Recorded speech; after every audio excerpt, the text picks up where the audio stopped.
എന്തൊരവസ്ഥയാണ് നമ്മുടെ നാട്ടില്. 40 കൊല്ലം വിദേശത്ത് പോയി പണിയെടുത്ത് ഇപ്പൊ നമുക്ക് ഇല്ലാത്ത രോഗങ്ങളില്ല. നബീസോ, ആ മരുന്നിന്റെ പെട്ടിനെടുത്തോ.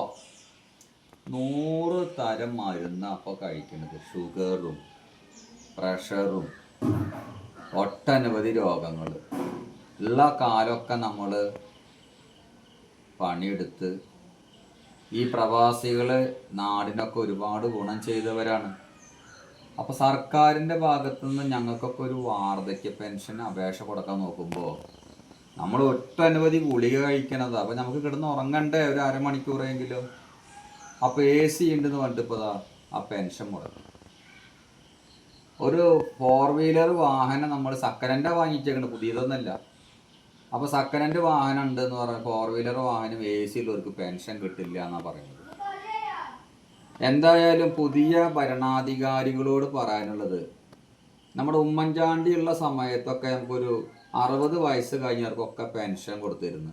ഒരു മാനദണ്ഡങ്ങളും ഉണ്ടായിരുന്നില്ല. ഞങ്ങളെ പോലെ പ്രവാസികൾ ഇപ്പം ഞങ്ങൾക്ക് ഭാരമുള്ള പണികളൊന്നും എടുക്കാൻ പറ്റില്ല.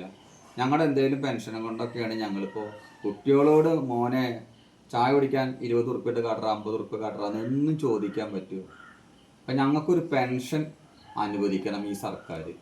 4 വീലർ വാഹനം ഉണ്ട് അല്ലെങ്കിൽ AC ഉണ്ട് എന്ന് പറഞ്ഞിട്ട് ഈ വയ്യാത്ത രോഗികൾ കണ്ടില്ലേ, എത്ര മരുന്ന് നമ്മൾ കഴിഞ്ഞ് ഗുളികയുടെ പെട്ടികൾ അവിടെ വേറെ ഉണ്ട്. ഉള്ള കാലമൊക്കെ വിദേശത്ത് പോയി നമ്മുടെ നാടിനും എൻ്റെ കുടുംബത്തിനും നാട്ടുകാർക്കൊക്കെ വേണ്ടി ജീവിച്ച ആൾക്കാരെ ഞങ്ങൾ പ്രവാസികൾ.